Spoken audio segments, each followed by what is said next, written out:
Hello, everyone, and welcome. Have you ever wanted to talk about your life in English? Well, it's probably easier than you think. Today, we're going to learn some really simple, super useful ways to do exactly that. We'll talk about family, feelings, all that good stuff. Let's jump right in. So, here's our plan for today. First, we'll talk about people. Then, we'll get into feelings. And after that, actions. And at the very end, we'll do a quick review of everything.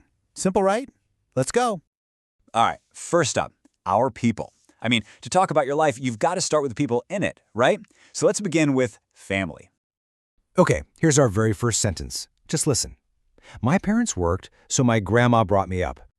So that phrase, brought me up, what does that actually mean? Well, it's a really lovely way to say that someone took care of you when you were little. In this case, it was grandma. Let's hear that sentence again. My parents worked, so my grandma brought me up. Okay, next one. Let's see who this is about. We only have one aunt, my mom's sister.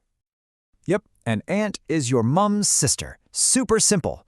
So the whole idea is we only have one aunt, my mom's sister. Now this is a really nice one. I get on well with my sister. We have a great relationship. It just sounds so positive, doesn't it? And that little phrase, get on well, it's so useful. It just means you're good friends. You have a good connection with them. So you can say, I get on well with my sister. Okay, last person for this section, and it's a beautiful one. I admire my mom because she is good at her job. When you admire someone, it means you just think they're great. You really look up to them. It's such a powerful, positive feeling. Let's hear that sentence one more time. I admire my mom because she is good at her job. So we've talked about the people. Now, how do we talk about how we feel about them? That brings us to part 2, our feelings. Okay, so for good feelings, we've got admire, but, life isn't always good feelings, is it? So let's look at a couple of others for the, let's say, not so good feelings. Annoy and dislike. All right, let's listen to this one. You can probably guess the feeling just from how it sounds. It annoys me when my brother takes my toys. So, when something annoys you, it makes you feel just a little bit angry. It's that frustrating feeling. So yeah, a brother taking your toys, that's definitely annoying. It annoys me when my brother takes my toys. All right, here's another word for a bad feeling. And hey, look, it connects right back to our last word, annoy. The sentence is, I dislike people telling me what to do. It's so annoying. Dislike is super easy. It just means you do not like it. It's the opposite of like. Simple as that. So putting it all together, I dislike people telling me what to do. It's so annoying. Okay, we've got people, we've got feelings. What's next? Actions. You got it. Let's dive into section 3, our actions. This is all about the things we do with people. All right, here's our first action.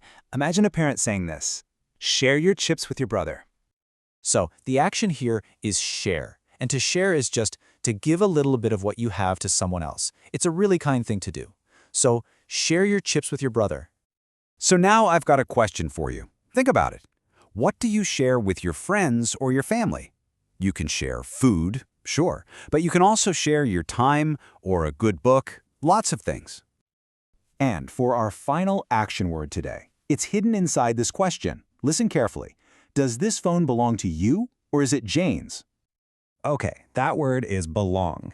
And really, asking, does it belong to you, is just another way of asking, is it yours? It's all about who owns something. It's a really common question. Let's hear it again. Does this phone belong to you or is it Jane's? Wow, look at everything we covered. Let's do a quick review. First, we learned how to introduce people, right? Grandma, aunt, sister. Then, we talked about our feelings. Good ones like admire, and not so good ones like dislike. And finally, we covered actions like share and belong. See? You've got all these new tools for talking about your life. And just like that, we're at the end. You now have new words to go out and talk about your life in English. So my final question for you is this. Who will you talk to today? Maybe try using one of your new words. Thank you so much for learning with me. You did an amazing job.